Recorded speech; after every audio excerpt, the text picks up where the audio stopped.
আসসালামু আলাইকুম। রুকুস মম রেসিপিতে আপনাদের সবাইকে স্বাগত।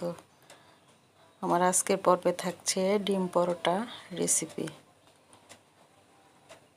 প্রথমে আমি একটা বাটিতে নিয়ে নিলাম 1.5 কাপ ময়দা।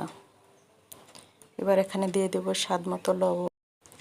লবণটা দিয়ে খুব ভালোভাবে ময়দার সঙ্গে মিশিয়ে নেব। এবারে দিয়ে দিলাম 1 টেবিল চামচ মতো তেল। তেলটাও কষলে ময়দার সাথে খুব ভালোভাবে মিশিয়ে নেব। এবার এখানে রুম টেম্পারেচারে থাকা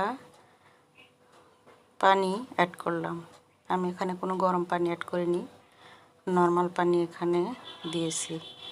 আমি এখানে অল্প অল্প করে পানি দেব এবং মিশিয়ে নেব। একবারে পানিটা অ্যাড করব না, তাহলে নরম হয়ে যাওয়ার চান্স থাকে। ধীরে ধীরে দেব এবং সফট একটা ডো তৈরি করে নেব। একটু সময় নিয়ে মাখিয়ে নেব, তাহলে দেখবেন স্মুথ একটা ডো তৈরি হবে।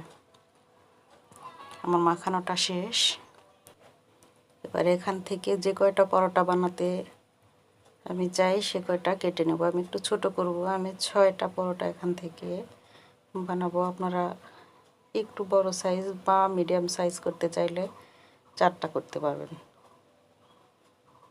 আমি সুন্দরভাবে হাতের তালুর মাঝখানে রেখে একটু চাপ দিয়ে ঘুরিয়ে নিলেই দেখবেন সুন্দর সমানভাবে সবগুলো গোল হয়ে যাবে।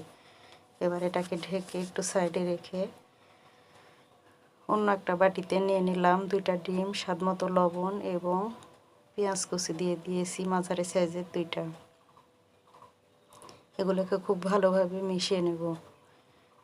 নিয়ে একটা সাইডে রেখে দেব। আমি কাঁচা ঝাল এবং গাজর কুচি পরে ইউজ করব পরোটাতে, তাই ডিমের সাথে মিশাই নিই। এখানে একটা ডো নিয়ে আমি রুটিটা বেলে নিয়েছি। নর্মাল রুটি যেরকম হয় এই পর্যায়ে সেভাবেই বেলে নিতে হবে। আমার রুটিটা ডলা কমপ্লিট। এবারে উপর থেকে তেল দিয়ে দিলাম 1 চামচ মতো, দিয়ে সুন্দরভাবে রুটির গায়ে মেখে দিলাম।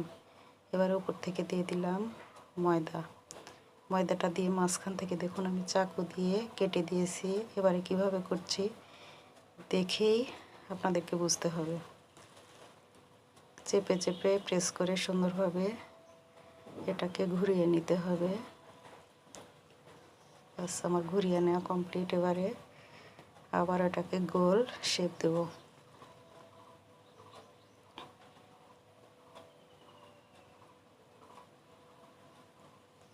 এভাবে করে আমি সবগুলো তৈরি করে নেব। আবার একটু হাতের সাহায্যে দেখুন হালকা হাতে প্রেস করে পরোটাটা বলার মতো সুন্দর গোল যাতে হয় সেভাবে সাইজ করে নিয়ে আমি সবগুলো পরোটা রুটির মতো করে, রুটির চেয়ে একটু মোটা করে বেলে নেব। এবার চলে আসলাম পরোটাগুলো সেঁকতে। আমি সবগুলো পরোটা বেলা আপনাদেরকে দেখালাম না, ভিডিওটা বড় হয়ে যাবে, সেই জন্য এভাবে করে আপনারা বেলে নেবেন। দেখুন রুটির চেয়ে একটু বড়, হালকা এক পাশটা হয়ে আসলে অপর পাশটা উল্টিয়ে দিয়ে আমি তেল দিয়ে দিলাম। এবার দিয়ে দিলাম